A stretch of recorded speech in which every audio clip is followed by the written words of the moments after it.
2 long weeks, welcome back to Beating a Dead Horse. As always, I am your host, Sean McKinda. And I'm a human baby. And that means one thing. We're returning strong. And we're returning with some goddamn weeaboo shit. The kingdom of anime calls to us and we fucking answer.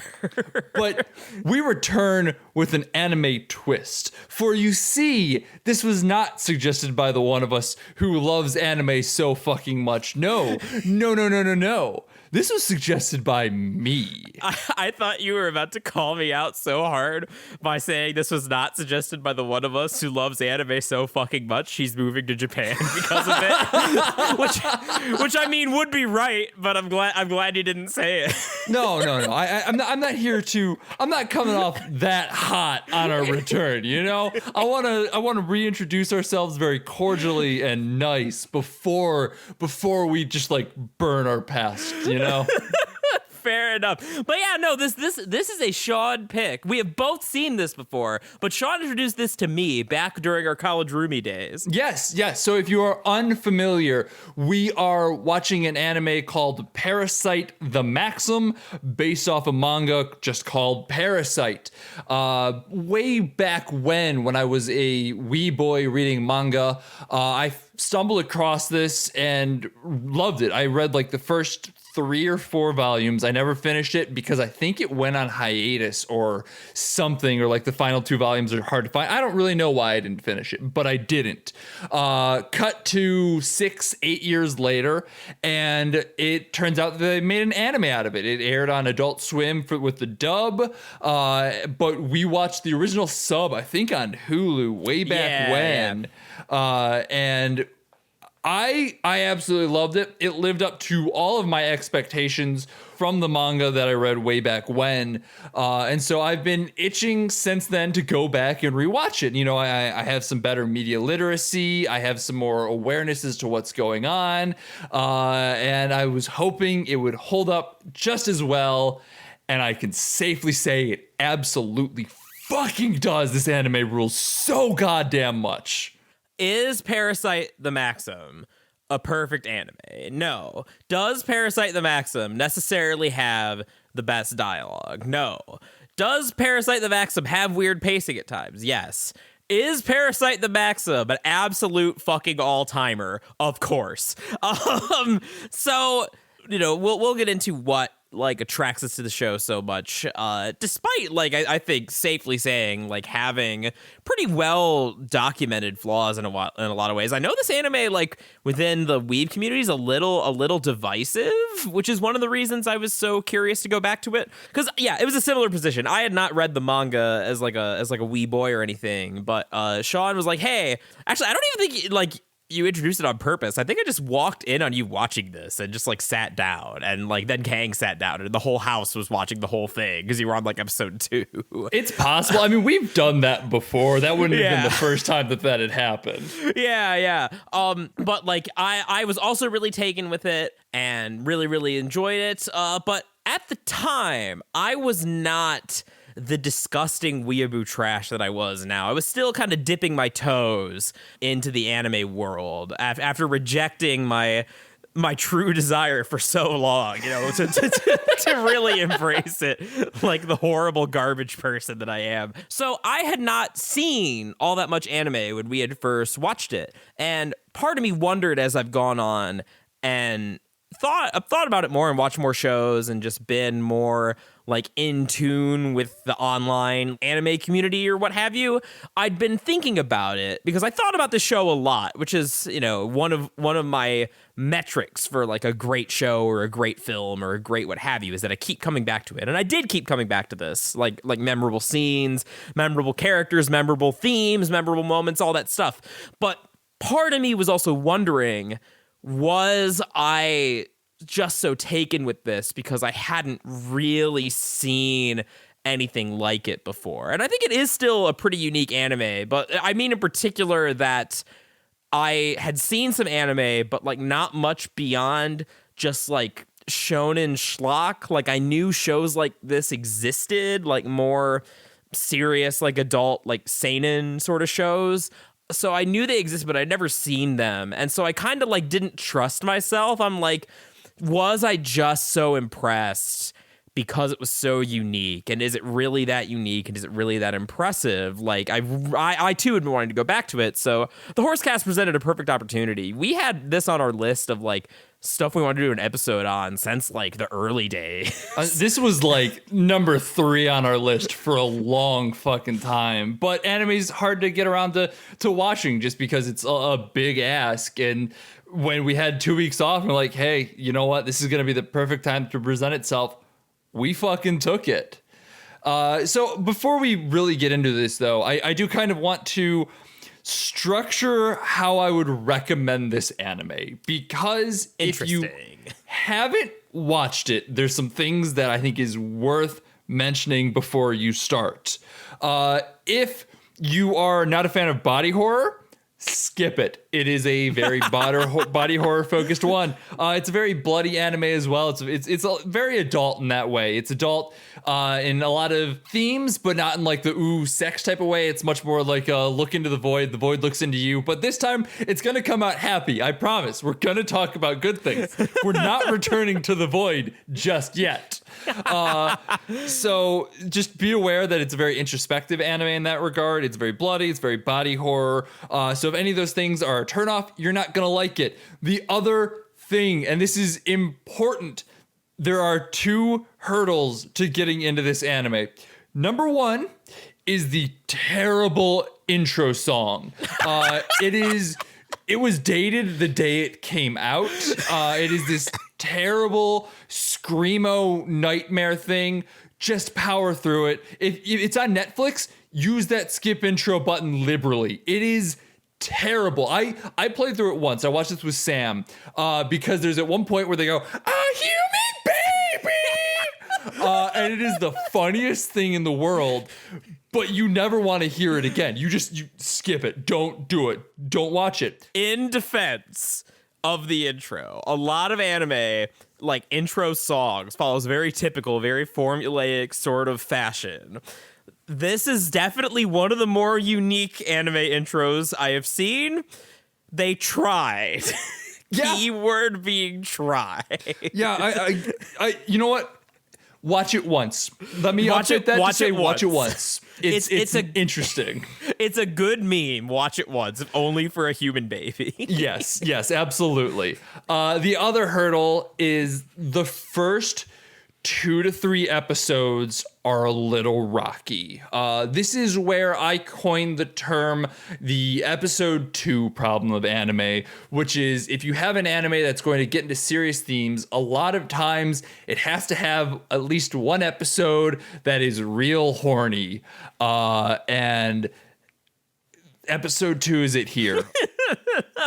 You can see even in the early episodes that it's going to get to some interesting places, but episode 1 and 2 both have some issues. Like they are bad slice of life anime at that point, which the slice of life element of the show is a through line throughout the entire thing. It's a very important element of the show, but it's very evident in the first few episodes, and it does not yet have the body horror to contrast it, and so it just feels awkward and unwieldy. So get through the first few episodes. Episode 3, you're going to get into a little bit more of the bloody body horror stuff where it starts to pick up a little bit. The music is going to be off-putting there as well because they use dubstep for the first few fight scenes. The dubstep gets dropped later. I promise you just need to make it past like episode 4 and the show turns nigh perfect. Through all of its flaws, it's perfect. The first few episodes are just a little rough. Yeah, like the first few episodes are like maybe the only serious flaw with the show that actively detract from my enjoyment of it. Like, yeah, sure, it's a little annoying how often Murano asks, like, are you really Shinichi? She does that like once an episode for like a stretch of like 14 fucking episodes. There's some like minor stuff here and there, but none of it is really a big deal. Those first couple episodes, like, I was a little worried going back, like, oh no, I was right, like it doesn't hold up. And it's not even like they're the worst episodes in the world. Like Sean says, there are you could see the genesis of where it's eventually going to go, but it definitely takes a few episodes to find its footing. I think is the best way to put it. And because when it finds that footing, it takes off fucking running. Oh God, yeah. This show is, people talk about absolutely bingeable shows, and this is a show that you can blink and like 8 episodes have passed. And like I think part of that is attributed to the fact that the pacing of the show is kind of weird. There is a section later on, and I'm not going to spoil what that section is right now, but it is pretty much the longest arc, I guess you could call it, of the series, and it goes on for like 3 or 4 episodes. But they are still blink and you'll miss it episodes. Like they go by so fucking fast, despite the fact that they still feel longer than everything else in the show. Like that weird pacing almost makes it go by faster. It's a very weird show in how it's effective in that regard. It's weird pacing, but it's not bad pacing. And I think that, like, I do want to talk about the pacing a little more in spoilers, because I think there are specific moments. Oh, we have a lot to talk about in spoilers. Don't get me wrong. I'm just prefacing this, you know? Yeah, sure. But while we're talking about more generalities, I think one thing that's interesting about the show's pacing is how it's not like a Breaking Bad sort of show, or even like some other anime that are more. I've heard a few like directors of anime even talk about how they wanted their shows to feel more Western in their pacing. And that's usually this very traditional idea of like cause and effect. This leads to this, which leads to that, which has this consequence, et cetera, that naturally leads you through a story. Breaking Bad's a really good example of this, and, you know, which is kind of the gold standard for bingeable TV, like can't put it down. This is not that, even though this is a 24 episode show and I watched it in 2 sittings, but I think what makes the pacing work is that even though like there isn't one like cause and effect through line necessarily, the show is really good at presenting the interesting ideas in each of its vignettes quickly, effectively, and with strong visuals and presentation, and then moving on to the next thing, which is not only interesting in its own right, but also, even if it's not directly related to what happened in the previous episode, feels like an escalation. Like they are taking the drama, they are taking the core conceit, the drama of Shinichi Izumi is a regular high school boy who has this creepy fucking murder parasite in his arm, and he gets involved in a bunch of shit because of it. They push that in so many different directions, in terms of the action, in terms of the character dynamics at home, in terms of the character dynamics at school. They just keep pushing it. It never feels like the show is repeating itself like a lot of episodic stories do. And I think so that's what makes it, even though like the main plot, like there is no main goal that Shinichi's really working toward for most of the show, except for like survive, I guess. But even so, each of those mini stories feel impactful in their own right, because the show is not afraid to go places, which we will talk about, and when it goes places, it never does it the same way twice. The cause and effect isn't so much like in the story itself, but in the themes, because each time something happens, it builds on a theme that you already had established and takes it and inverts it in a new way. It basically adds a new side. So like you start off with this coin, and by the end you have a 20-sided dice of this theme impacted this, and you can kind of see where every theme led into one another and how it shifted. And so like you're drawn to the next episode, not because, oh no, fucking Parasyte-the is about to unleash a spirit bomb on the entire earth. What will happen next? But because it's like, this parasite said something that recontextualized everything else, and we're clearly going to be building on that for the next episode. Yeah. I guess as far as like recommendations, I would basically, if you can stomach the gore and the body horror, I would basically recommend this to anyone. I think it's a great story. Again, with both those caveats that Sean mentioned, I completely agree. I would also say that it's not even that gory or bad. Like cartoon violence, I think, has such a distance from real world violence. Like if you can't stomach The Thing, I get it. The Thing is a very weird, horrifying movie. It is not Parasyte. Parasyte is like, it still oozes that cartooniness to it. Yeah, Like, do you weirdly think that Migi is kind of cute in parts?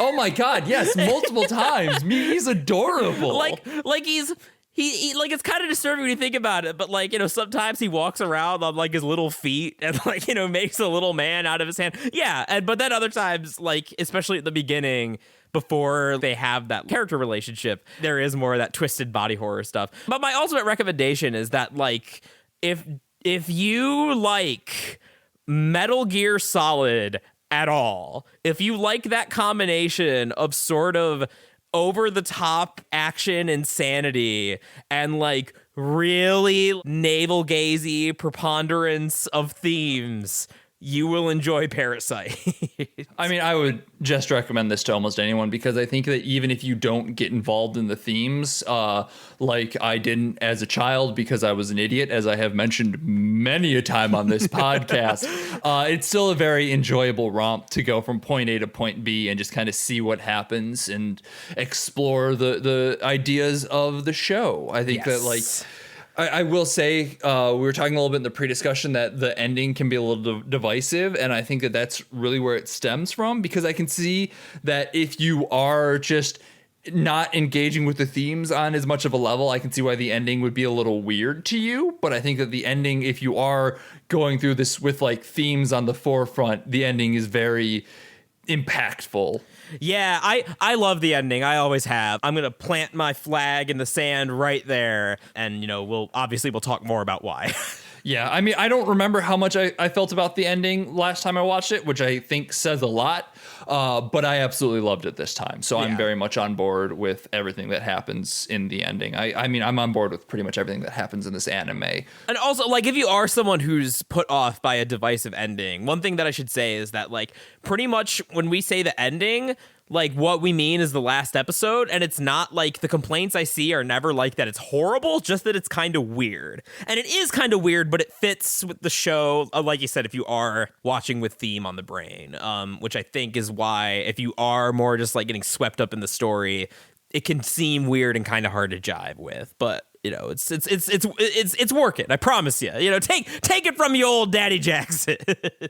He's a master, I've covered books, Oh man, we should talk about spoilers. We should actually get into the meat and potatoes of this thing. There's plenty to talk about. I agree. So before we do, as always, if you enjoy the podcast, please leave us a review on iTunes. Please tell friends. It's really the only way we grow. Support us on Patreon, patreon.com/BADHcast. Follow us on Twitter @BADH_cast. Next week, we're going to be kicking off a little bit of a more positive spin for a bit here. We want to focus on things that aren't dark and terrible, or at least are dark and terrible, but in ways that end with positive themes. Next week, we're not talking about anything dark and terrible. We're talking about the first two Bill and Ted movies. Because the day that the episode will go live, Bill and Ted Face the Music comes out, and I'm very curious to see if those hold up. I watched them as a child. I just watched Mikey Newman's video on Bill and Ted. I'm very interested in rewatching them. So, I guess meanwhile, I have never seen Bill and Ted. I know that it's Keanu Reeves and some other guy. They time travel. And it's the 80s. That's about it. You get about half of it. You're almost there. Don't worry about it. For now, though, let's dig into some spoilers. Where do we want to start here, Jackson? Where do we want to start here? Shit. I mean, it's always tricky to talk about a series, especially one like this that's so... It's so dense. There's so much going on in every single shot. But I guess we can go back to we can tie the pacing thing in a neat little bow real quick. 'Cause one of the things that was interesting to me on the rewatch was there are a lot of big, impactful moments, particularly when it introduces early on the plot point that one of his teachers at school, who ends up becoming like a really interesting, really prominent character, Tamiya Ryoko, she is a parasite, and it seems like they're going to try and milk that drama for all it's worth. Like, oh, we're going to have a teacher and his, love interest is in the other class that she teaches, and that's bad news and all this stuff. She's not in that school anymore by like episode 4. Like, I was surprised at like how explosive that got, and like, all right, moving on. She is in and out within one, maybe two episodes. Like, I genuinely don't remember if it was one or two episodes. If it was two episodes, it's because she was like in for half of one, out on the back half of the other. Yeah. Like, total screen time of one episode in the school. She does come back as other characters and is it almost is not the emotional heart of the show, but like is the secondary level to that. Yeah, like she's kind of the foil to Shinichi and Migi, which is kind of the central relationship. And one thing that I want to praise while we're thinking about it is that like how good of like a buddy cop routine they have, and like how meaningful their development is, and how the fact that like it's not just like these characters are impacting each other like psychologically or emotionally, but because it's like a body horror thing, there is that physical element. And I think that's one thing that the show does really well, is that it explores a lot of these ideas about like, you know, what it means to be human, what is the purpose of like life on Earth, like these questions that don't have any real definitive answers, and like just does a wonderful job like showing how blurry that line is and making that relationship literal of like, you know, at some point, as Shinichi grows more cold and Mii grows more human, it's not just because they've been hanging out with each other. It's because there is literally more Migi inside of him as the show goes on. And that's what the show wants you to think about. At what point can you even call them separate entities?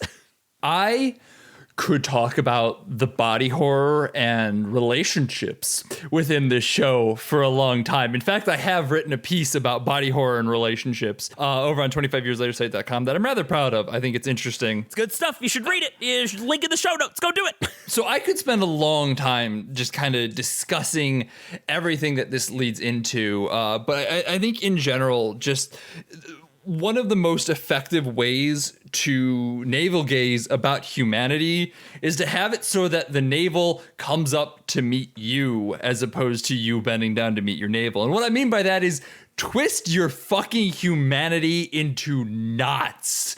Make it disgusting and unrecognizable, and make like the viewer unpack what that means to themselves.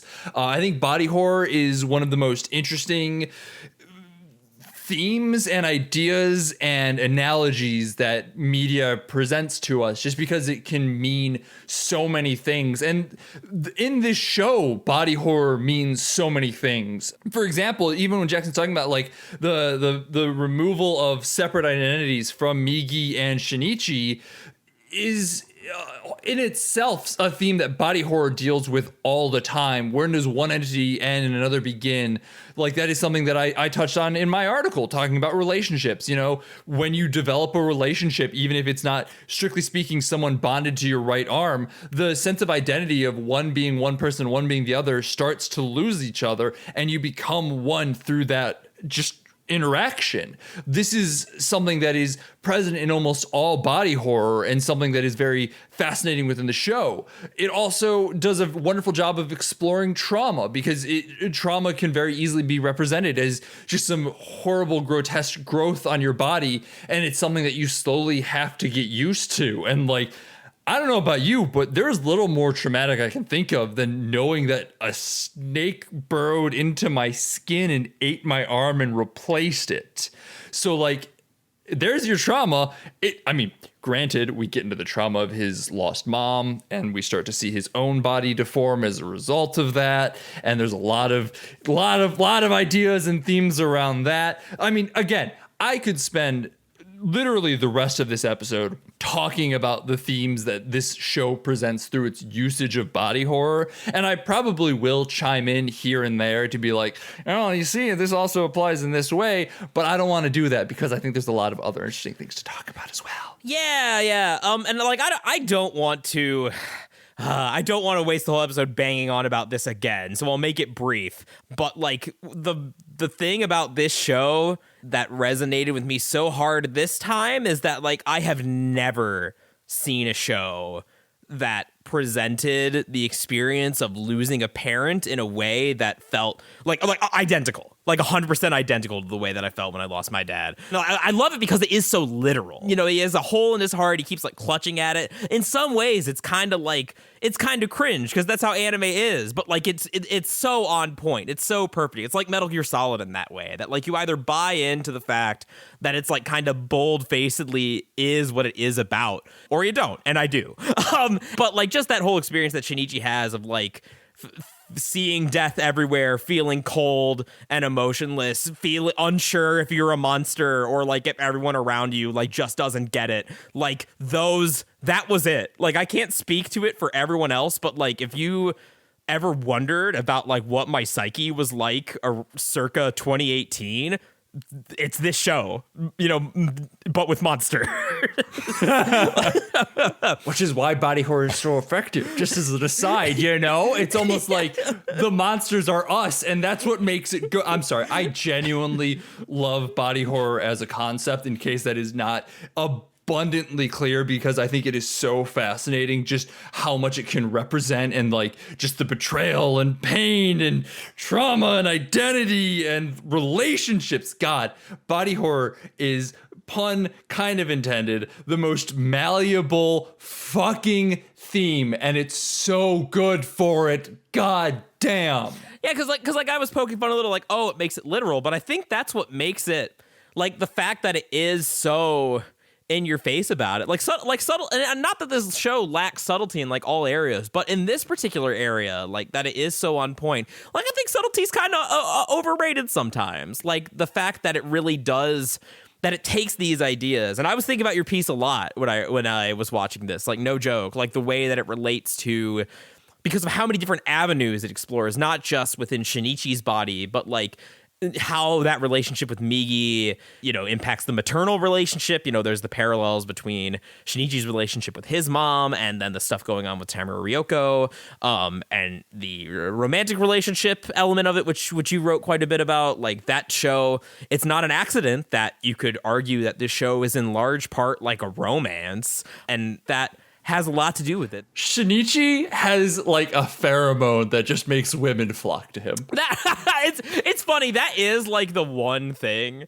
If we're talking about like whether or not the show felt dated, the way the show wrote its women on the whole felt very 80s to me, even by anime standards. The women in the show are not treated well. Sam pointed this out, and I do think it's just worth mentioning, just because it's her experience. She's a woman. She has every validity to point this out, that women in the show get brutalized on average more and worse than men do.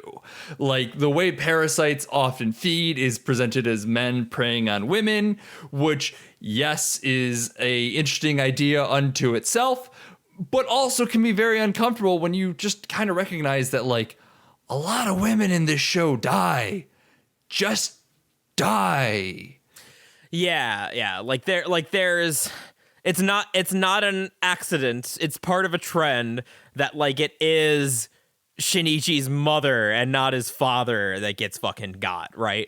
It's like, definitely a very male-centric show, which I mean I would argue is probably its biggest flaw, because like it falls into a lot of those male-centric show tropes where if someone dies, it's more than likely a love interest or someone who is his mother or something like that. Like that is like it takes this and goes interesting places with it that does get very navel gazy, but also, I mean, y'all do better. Yeah, I think the stuff with the mom, like I think the connection between that and like the way that Ryoko's character like end up playing out, if it was just that, I think that the show would have more leg to stand on. But yeah, the fact that like Shinichi has 100 girlfriends that all get fucking brutalized, it definitely makes it a lot more questionable. That is not to say that I don't think that the romance element doesn't work. I do like, kind of along these lines, one of my criticisms, that I do like Murno's character, like as far as a tension of the show, like as far as that kind of will they, won't they? Is Shinichi gonna be like pushing her away through his actions? Are the things that are changing him like irreconcilable with like the relationship they had before? Those are interesting questions. So I like them, and I want, as part of the drama, I want that relationship to work, but I do wish we got to see more of her character develop. Oh my God, yeah. No, absolutely. I think another big criticism that you can make of a lot of the female characters, Tamara Ryoko notwithstanding, is that their motivations are all fairly clear and you can understand what they're looking for, but they all still feel very hollow. Like there's a lot of drama and interesting things, especially with his girlfriend, that could be fleshed out. She walks through a hall of her classmates' corpses, and that is not thoroughly explored. She makes occasional references to it, but in doing so, it almost feels glib. Like, we all walk through the corpses of our classmates. What are you doing? That's all you're going to say about it? You're not going to deal with what she's going through? This is a whole thing. You have a character here who has just survived one of the most traumatic events a human can live through. That's it? Yeah, I'm honestly of two minds about this, because I do agree and like was actively thinking about this a lot. On the other hand, I do think there is something to be said for like protagonist vision and that feeling of, you know, being so wrapped up in your own shit that you kind of ignore other people who are obviously hurting. I don't think that the show does enough with this either way. I mean, that is a theme that the show does get into, but as you were literally about to say before I cut you off, that it does not do enough with it either way, because they do make a mention of it. Like, I have to get myself out of this, and I have to stop letting the people around me die and stop having consequences and start realizing that there are other people around me. And then it kind of just doesn't really go back on that. Yeah, I do think this is one of the reasons I like the ending, and that I think the ending does some work to like make that element of their relationship more pronounced, that like these are people who in some ways like their relationship is centered in hurt. Because one of the things that bothered me about the relationship until the ending, where it became a little more clear that what we were doing was that, like, if we're talking about like the trauma angle, the fact that like, and, you know, like, obviously, like, in plot, it's justified as, like, Migi wants to protect his existence and will gut anyone Shinichi, like, tells about him. But, like, I think that in terms of, like, the emotional impact of that story and, like, that feeling of, again, is this person still going to love me even though I'm a monster, that element I think would have worked a lot better if like he had actually told her about Migi sooner, not like super soon, you know, we need to have that distance, but like the fact that kind of gets all saved for the end when Migi comes back and saves her. Well, I'm glad that like I feel more comfortable with that relationship, knowing that like that is eventually a bridge that get crossed. But as far as like that was one thing that was kind of off-putting to me, is like, man, just fucking tell her at this point. Jesus Christ, like she already knows so much. Like, what are you waiting for? I mean, I think to kind of change gears, part of the reason that I think that her relationship with Shinichi, and I'm sorry, I know I just keep calling her or the girlfriend, I cannot remember her name. I know it's similar to Mukuro. It's Murano. Murano. All I could think about, though, is Mukuro, as in Mukuro Ikusaba, the 16th student lying dormant somewhere within the school. And that's a Danganronpa reference for all you out there. So that's why I've just been trying to not say it, because I know I'm going to say Mukuro instead. So just putting that out there. So I like Murano because I think that she does a lot to really ground the story, because she crops up usually after we get an element of heightened reality, essentially, where the world has gone to shit and there are monsters and everyone's dying and losing their mind. And here she comes to be like, hey, we're still around, though. It's not just about these monsters. It's about humanity and the rest of us. And so I do agree with Jackson that like there is a bunch of protagonist vision that I think is effective throughout the story, but it's unfortunate that when you look at these characters, you also go, well, that could be interesting. I kind of want to see some of that. So like these characters serve to ground Shinichi and ground the story and bring us back to this is also a slice of life story in a weird way. It's just it's a weird juxtaposition, which is basically what everything about this show is. The side characters, I mean, Murano's the most blatant example, and she gets a little more development than most of the other people. But in general, the side characters are like good enough, understandable enough that you get it. But in a lot of cases, you feel like there's more. You want to see more, so you feel it. So we should talk about Kana then, right? Let's before we talk about Kana, I want to mention a few things because before we dive into more like criticisms, which we're about to do, with the side characters, I think sometimes this works out in the show's favor. I think that Shinichi's relationship with his parents, both of them, there is enough there that you kind of understand what his parents are like as people and how that impacts their relationship with each other, but they do not take up more of the story than they need to. And I think that works really well, especially, again, particularly in anime, and if we're grading it on that curve, and just young adult fiction, generally speaking, honestly, like American young adult fiction gets this criticism a lot too. Looking directly at you, Disney Pixar. Parents are not around, and not even like not around as in the story, like. They literally aren't in the story. Like, they don't matter. Like, your high school age protagonist may as well just be running around. And if they are there, their role in the story is so perfunctory that they might as well not be. And so I like that this story, like, his parents are characters. Like, you do understand enough of their, like, dynamics with each other and enough of their psychology. And then that family dynamic gets flipped around really quickly. And I think that's really effective. And similarly, before we move on to Kana, the other thing that I wanted to praise about the show was that one thing that I really like is that you kind of feel as the story goes on how a lot of the high school stuff sort of falls away as Shinichi gets like deeper and deeper into the world. And he starts like skipping class. And like the teacher's like, hey, if you're not going to pay attention, you may as well leave. And he just fucking does. God, such a power move. I love that scene. But what I love even more is that like in a lot of shows like this, particularly in anime, where like you have a character who's kind of delinquent, I guess, for lack of a better word, there is no consequences for it. I love that in the epilogue, Shinichi is like left behind and like studying for fucking entrance exams because he was too busy fighting fucking parasites to like be worried about college. Like it's a little thing, but like not a lot of other shows do that. Like that is what makes the show so great, is just how much little bits of humanity and reality it has. And I think that's why these characters, despite the fact that they are very, I mean, they're flat, for lack of a better word. They have the motivation, but like they're not really super well rounded. They feel very real because they're not fully fleshed out characters, but there's enough there that you can see the depth and imagine what the rest of it looks like. And that's how the world is. Like flat's wrong. They're not flat. They're thin.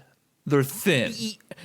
There's enough there for you to enjoy what's going on in the story, but also like just enough not there to make you wish for certain characters that there was more. Kana. So let's get into this then. So Kana is the epitome of this because she is a character who can sense parasites. She doesn't know that she's sensing parasites. She thinks she's sensing Shinichi. Wow, I feel like I just said a bunch of S's there, and I'm so worried how that sounded on audio. So she can sense parasites, but she thinks she senses Shinichi. And so being that she can only sense this one person, or so she believes, I am so cognizant of my S's now, Jesus Christ. She sells seashells by the seashore, Shinichi. Right, yes. And so while Shinichi is selling these seashells by the seashore, she is finding that she thinks that all right, I'm fucking done. I'm out. So Kana is positive that she can sense Shinichi and only Shinichi, and this means that they have this like fabled connection and they are soulmates. And I get it. Like, that is not that big of a jump for her to make. You know, when you think you can only sense one person and like you have reliably proven that you can sense this person, I mean, what else are you going to do? Especially when you're in high school, you know? Like, you're young, you're in love, or so you think, and you're positive that all this stuff is going on. Why is Kana hanging out with Mitsuo? What's Kana's deal? What does she do? What is any of her? Like, see, this is the thing, right? I think Kana's the perfect example because there is a thread of an idea to the fact that she hangs out with Mitsuo and is kind of a delinquent, right? And the fact that you can see it as that, based on that, this idea that she is kind of self-destructive and like attracted to like danger and like attracted to people who are not good for her, attracted to attracted to parasites in a very like literal sense. There's that thread of an idea that is maybe something that maybe is a meaningful statement, but as it is, as you say, it's just a thread. It's just the germ of an idea. It's not developed into anything one way or the other. And so when she dies, you're kind of like, oh wow, that's sad. Alexa, play Despacito. That's right. That, speaking of things that are dated, the second that they happen, that's like a 3-year-old meme, but fuck it, baby. I mean, that's the vibe. Like, it is like, oh no, she died. Okay, I don't really have a strong attraction to this woman. I get her whole deal with Shinichi, but like, I don't care enough about her to care that she dies. I don't.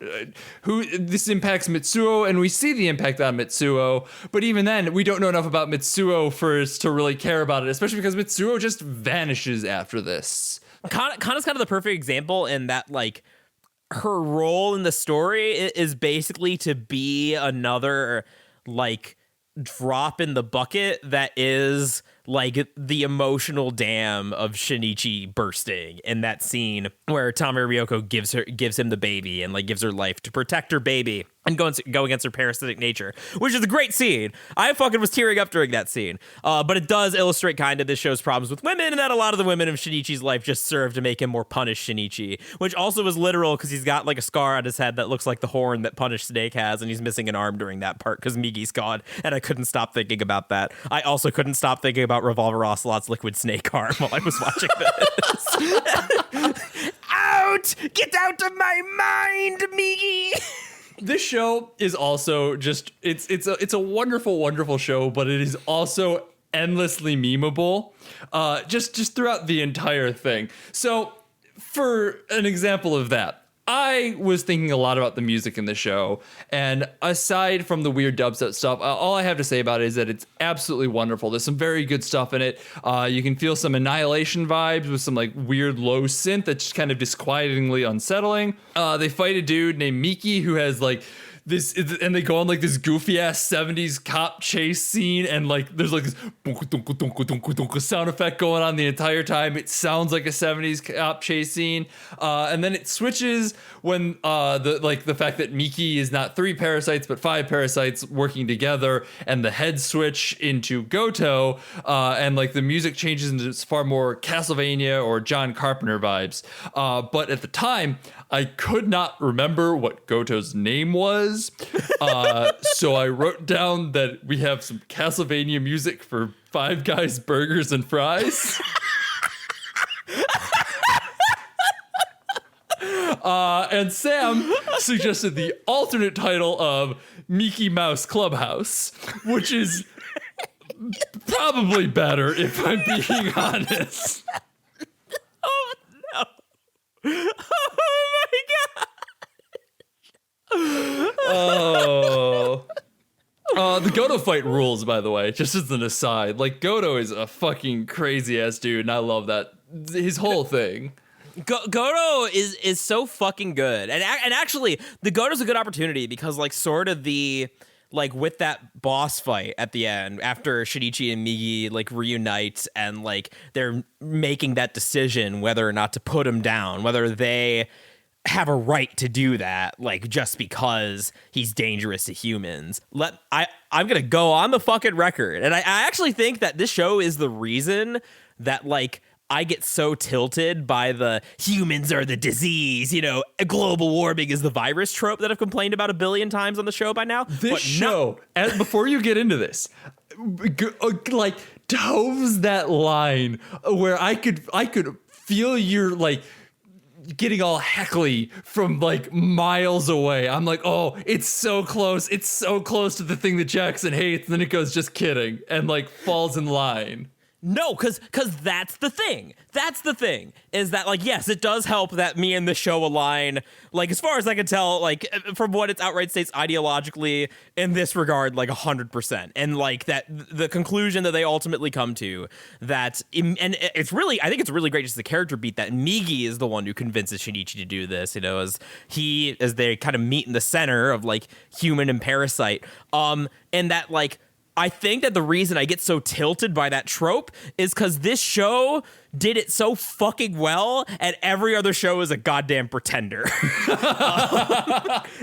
And, like, the fact that it actually engages with those questions, that there are characters who do have different points of view on this, humans, parasites, each one landing on sort of a different spot, and they just examine this issue of, like, human-caused environmental catastrophe in such a really, like, nuanced and intricate way, and that, like, what Shinichi ultimately decides is, like, yeah, maybe humans, like, the parasites would be good to, like, thin the herd for other animals, and, like, maybe humans are kind of a destructive race, but I'm not a fucking animal, and there is no God, and the earth is a rock, so bye. And I'm like, yes, that's correct. Yeah, I really like this too, especially because, like, it starts to almost challenge, like, we want to save the world, but it's only for ourselves. And then it's like, yes, but it's still saving the world. No, exactly. Like it examines it from every angle, and, like, no side of the debate seems, like, inherently ridiculous. Like, I'm being a little facetious with my, like, there is no God, like, edgy. But, like, the fact that we do have that, the mayor, who, you're led the whole show to think that he is a parasite, pushing, like, parasite feeding grounds, parasite rights. And, like, because, the show kind of takes this existentialist stance of, like, the earth is just a rock, and, like, the interplay of, like, species, like, using each other for food doesn't have any real, like, objective morality to it. Like, he actually ends up coming out, like, pretty much as, like, with that framework, as reasonable as anyone else. Like, that's one of the things that makes the twist shocking. Like, not that I'm sitting here condoning, like, this idea that we're gonna make a haven for aliens to feast upon us in real life, but the fact that the show can make me consider that person's point of view without making me go on a 3-hour rant about it in the Godzilla episode. It's really something. I was just talking about that episode and how everyone hated us for it, but we will live in infamy on that one.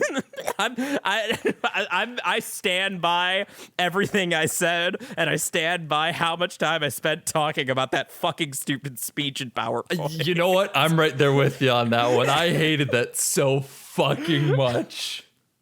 But yeah, this is so much better. This is just treated with so much more nuance. Like, I think that the show does have an ideology, but it leaves a lot of room for, like, you to challenge it and, like, come to your own conclusions based on what the characters have sort of seen and felt and experienced. It's great. It's fucking great. The show presents its themes, but doesn't present its conclusions. I think that is what can be said of it. And so, like, throughout this entire show, there might be whole swaths where you're like, I'm not really picking up anything here, despite the fact that there are still definitely themes that the show is presenting, but the show does such a good job at feeling incredibly personal to every person who watch it, because certain beats are going to hit differently for other people, and you're going to get different ideas out of it. And it doesn't ever come down and be like, hey, you dum-dum, you missed that I was making this point, so here's my grand thesis at the end, and here's how it all comes together. And instead, it's just like, here's some ideas for you to marinate on. You might miss some of them. You might pick up on some that aren't there, that I, the author, didn't intend.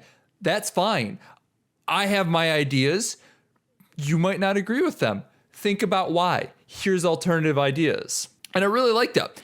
And I'm gonna take this as a time to rope it into. I teased Jackson a little bit. I have a final little bit. I've been waiting for this because I've been wanting to talk about the ending and why I think it works so well, and I think we're gonna get into that with this, but I have no idea what's coming. So like, I'm ready. So here's the subtlety that I really appreciate of this author.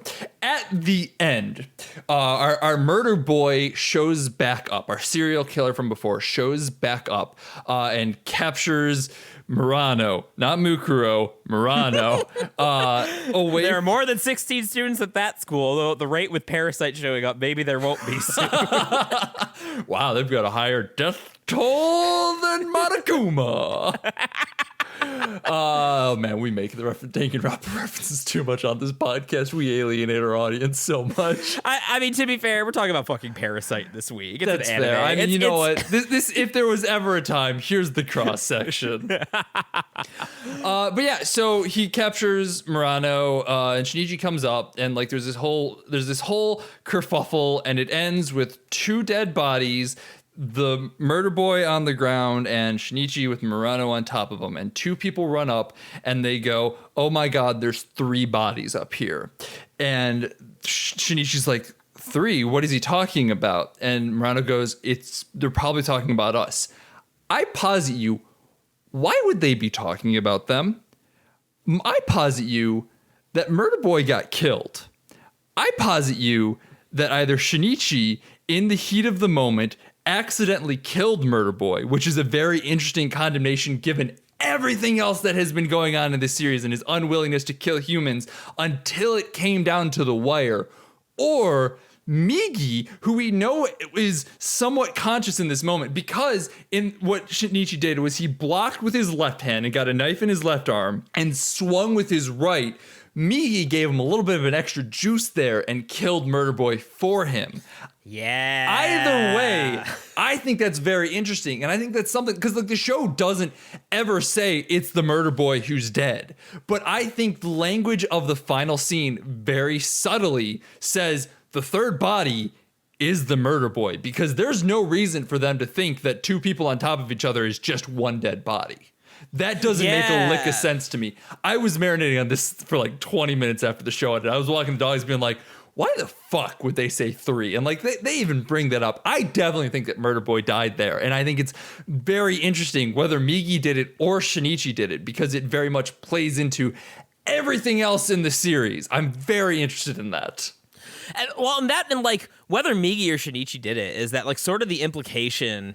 Like, I mean, I think you can interpret Migi sort of disappearing into like the great dreamer sleep in a few different ways. I think one way that you could reasonably say is that like at this point Migi and Shinichi have basically like functionally like synthesized into one being at this point. And so and like in that sense it might not matter. But no, I hadn't really thought about this, and I think you're right, and I think it makes this ending only even better. It's so good. I don't know whether this is like an intentional element of it, but this is entirely my headcanon from here forward, is that serial killer Murder Boy was definitely killed in this moment in either a fit of passion for Murano, which makes sense given everything else that had been leading up to this point, despite Shinichi's unwillingness to see humanity killed, especially given Murder Boy's spiel at the end there, or Migi did it, which is interesting just because Migi went against Shinichi's wishes,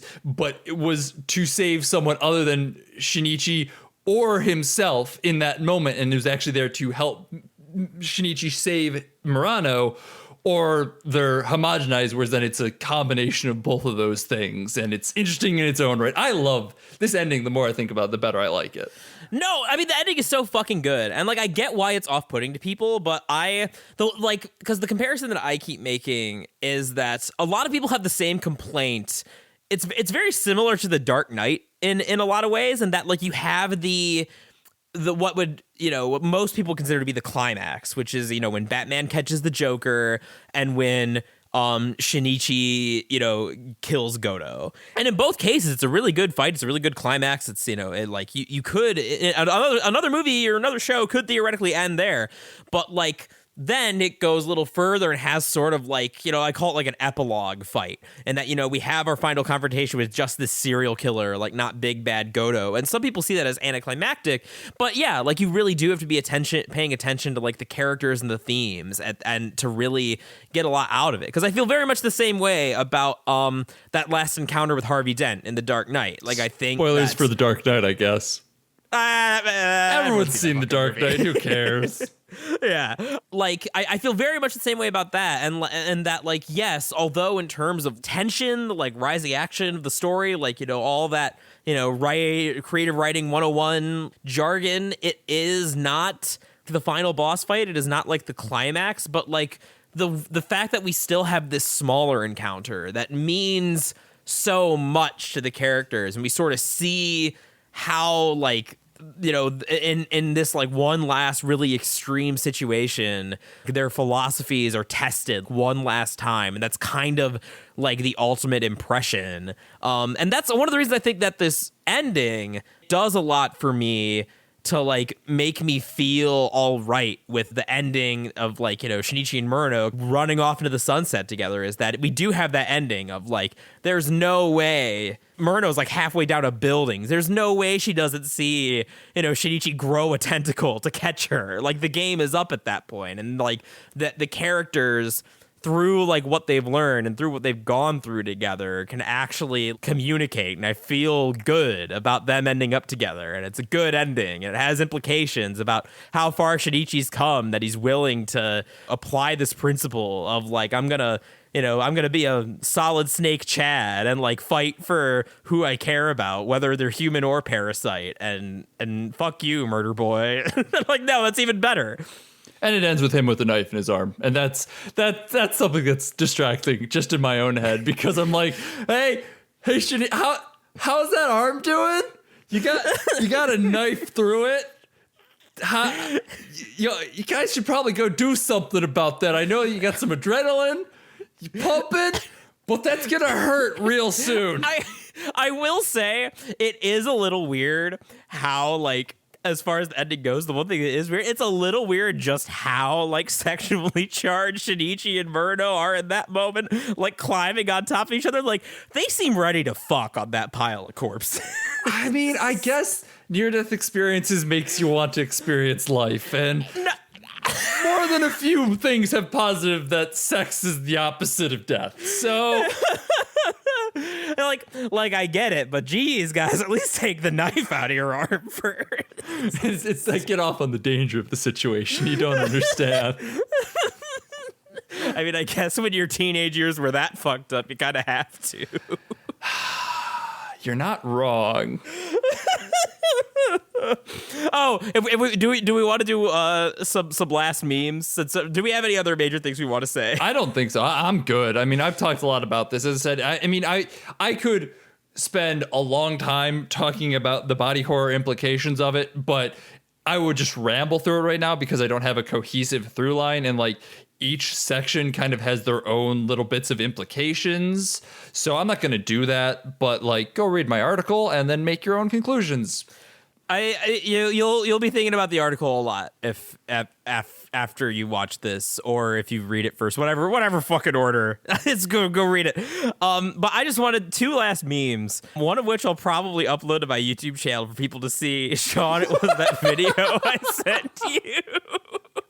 Which like it's so funny because that comes like hot off the heels off of like one of the most powerful scenes in the show, and like it doesn't make any sense at all, like even thematically. No. No. Context, not to give away the joke, is Jackson is riffing on when Ghost Kana shows up and taps Murano on the shoulder for some reason. Yeah, it's I'll upload the video. It'll be in the show notes. It'll be a good bit. Yeah. Ayo, in the mail, ayo, he lives in you.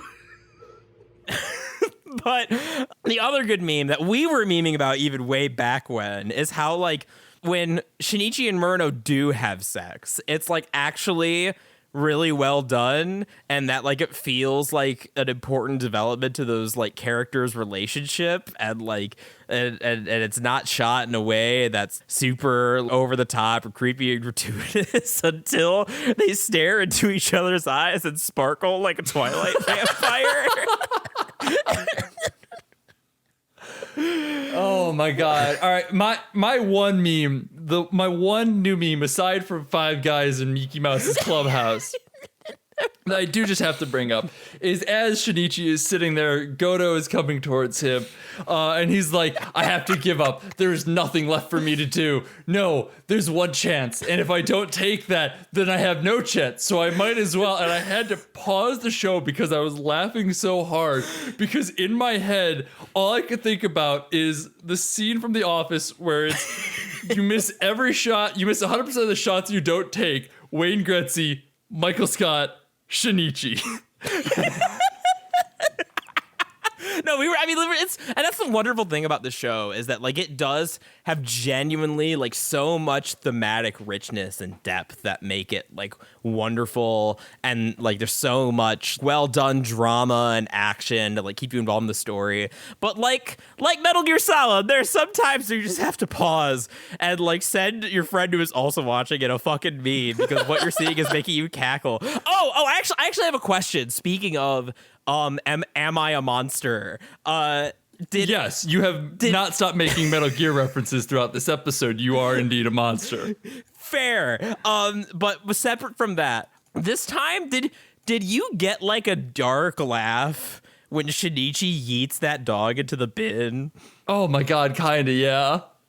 Okay, good, because like it is like I think it's really effective. Like this in particular, like I'm not just memeing about. I think that like it is shocking and it's kind of like an incredulous because I forgot that he did that, and like you kind of feel like Murno is obviously horrified, and Shinichi's like, yeah, it's like meat, like shaped like a dog, like it's not a dog anymore, like whatever. And rationally, I'm like, oh yeah, he's kind of right, but also like you can't just do that to your girlfriend. You can't do that. Period. Like that flies in the face of thousands of years of humanity's traditions. Right. But I did just get like, because it's pretty shocking, but also like he does just eat it in the bin. So, all right, I'm glad I wasn't the only one who got like a chuckle, like oh no, like that kind of. Oh, it's dark. It's very it's very weird. It's so jarring that like I think you can only laugh, like especially when you know it's coming, because like I know Sam was like, oh god, oh no, Shinichi, no, what are you doing? What is wrong with you? But like when you know it's coming, you're kind of like, oh god, oh no, why? And God, I actually do really like the scene because I do like that. Even though he's further becoming a demon, he takes it out of the garbage and gives it a Barrow. Is like, well, I mean, I don't really get it, but like this is just the way people do things. I guess there's something about that gets to me. I don't know. I mean, the whole show is this juxtaposition of stupid fucking memes and really heartfelt great moments, a weird pacing and perfect pacing, bizarre characters and the best characters. It walks this tightrope so immaculately that like you know that a stiff breeze would fuck up the whole thing, and it never does. Genuinely one of my favorite shows of all time. Watch this. Also watch Full Metal Alchemist Brotherhood. That's my recommendation, just because I like FMA Brotherhood a whole fucking lot. And it deals with actually kind of similar themes of like, it not similar themes, but like broad strokes, big questions. Hey, we should take a look at humanity and reevaluate type of stuff. Yeah, I've only watched the 2003 version, but even in that one, yeah, it had a lot of richness in that way. So Full Metal Alchemist in general, great series. Deal with that. Just a side recommendation, just because I love FMA. I'm Sean McKinda. Find me on Twitter at Sean_McKinda.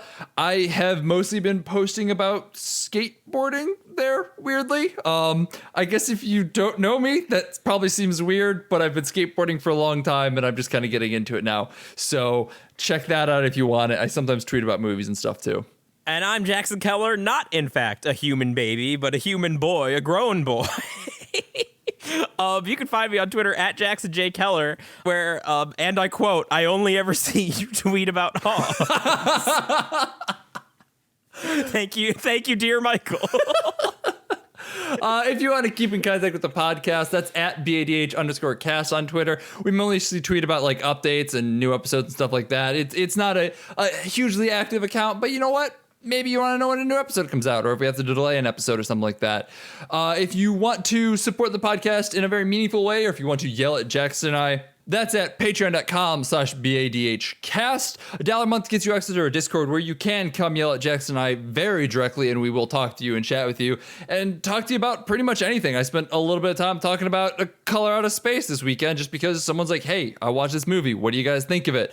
It's a good movie. Go watch it. $5 a month gets you access to all that and our backlog of bonus episodes. We've got a bunch of really great episodes on that backlog. Go listen to them if you are a $5 patron. $10 a month gets you access to everything that I said before, as well as the ability to request bonus episodes.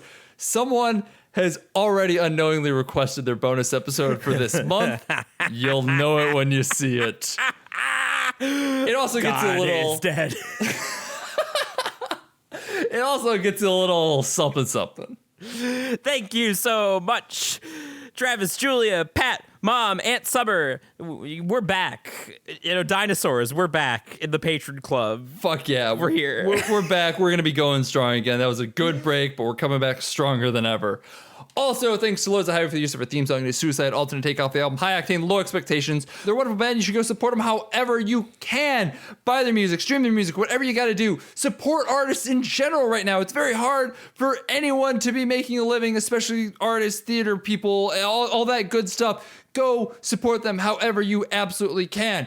Also, thanks to 25 Years Later site.com. Not only am I a writer there occasionally, I also do a lot of their audio editing stuff, but this isn't about me, this is about them, because it's a bunch of really talented people doing a bunch of really talented writing that you should absolutely go check out. They're great people. Next week, we are going to be talking about Bill and Ted 1 and 2. I'm super excited to get into it. I haven't seen these movies in a long, long time. It's gonna be excellent. Bye.